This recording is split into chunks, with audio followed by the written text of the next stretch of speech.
Assalamualaikum guys, and welcome back to Babysit Med, where I try and make difficult medical concepts a bit easier. Continuing with the series of Teach Me Like I'm 5 years old, I'm going to break down something that I find confusing myself. It is called mucormycosis.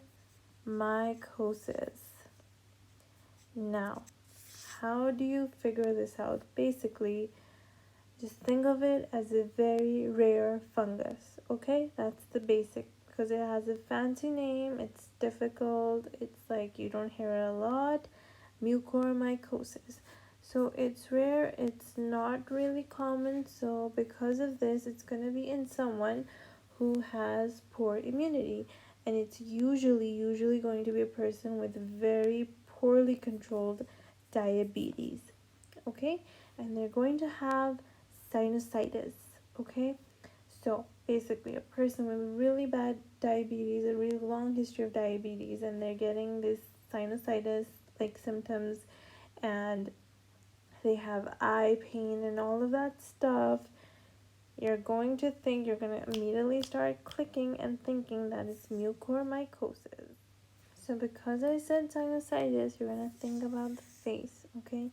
And these are where all of the symptoms are going to be. They're going to have eye symptoms, they're going to have the nose symptoms like bloody nasal discharge, they're going to have a headache, okay? And so this is where the symptoms are confined, and because this is a really rapidly progressive fungus, it can go to the brain, it can go into the lungs, okay? It can go into the deeper into the eye, and it can cause blindness. And another thing is that these people, if you Google pictures of mucormycosis, you're gonna see that they usually have a black spot that kind of expands rather quickly, and that's just basically like necrosis or something.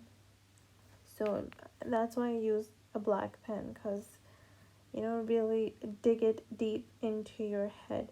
So mucormycosis sounds kind of rare, sounds like kind of difficult. It's gonna be in a rare person, because rare, saying random words, basically a rare thingy. It's gonna be in someone with decreased immunity, and it's gonna be like a really nasty sort of sinusitis, but it's not really sinusitis. So yeah, that is basically mucormycosis, and you're treated with antifungals like amphotericin B and stuff like that. But my goal here was to teach you just like you should pick it up really easily. Okay, thank you for watching. Please like and subscribe.